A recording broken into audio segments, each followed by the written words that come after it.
Peace, my name is Daoud Abeid.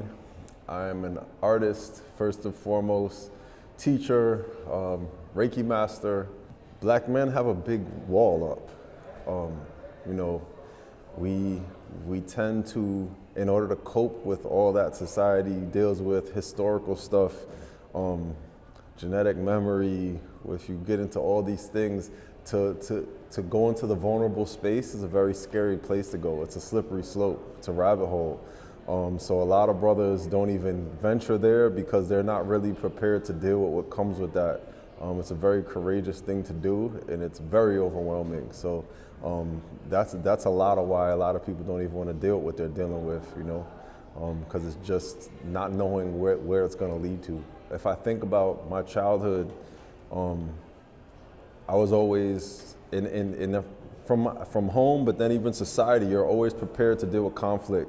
You're prepared to defend yourself. You're prepared, they tell you to walk a certain way, talk a certain way, how to interact and do things. So it's like you're kind of always knowing that there's like a danger that you're gonna deal with. And I think by navigating that, you just develop a level of hardness.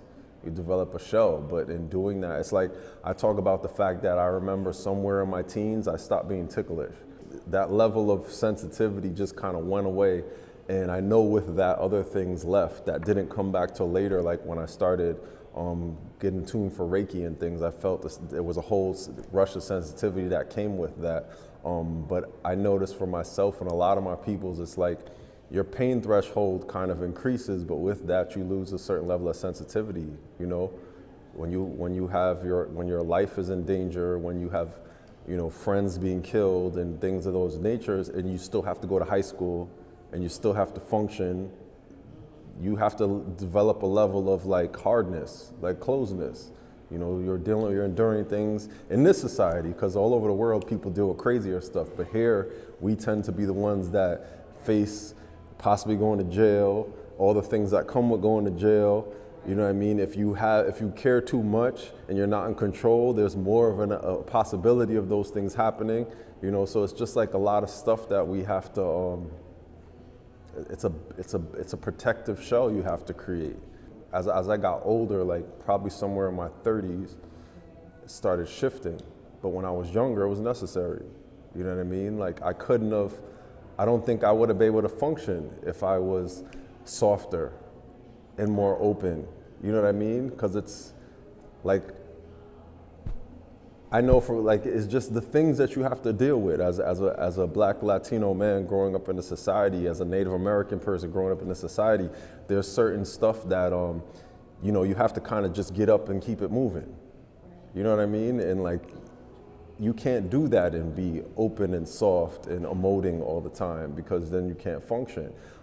So it's a lot about, it's like I came to the realization in my 30s that I had PTSD.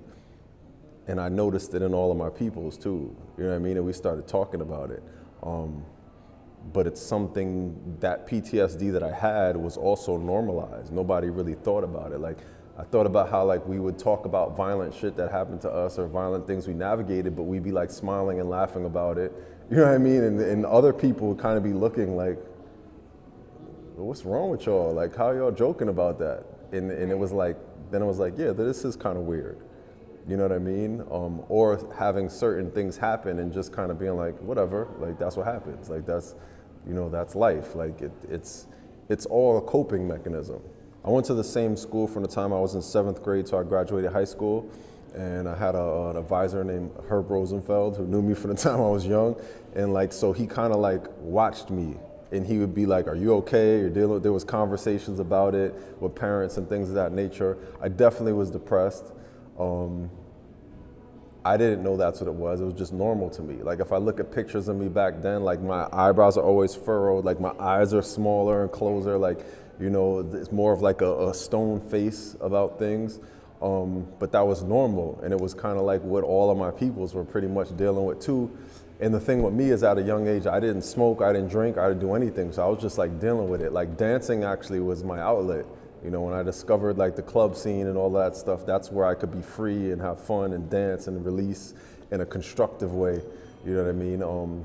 But like I have friends who had to smoke a blunt as soon as they woke up, You know what I'm saying? They were drunk all the time, they were high all the time, because they were self-medicating just because of the things that they dealt with, and that was normal. No one questioned it. It was just what you did, you know.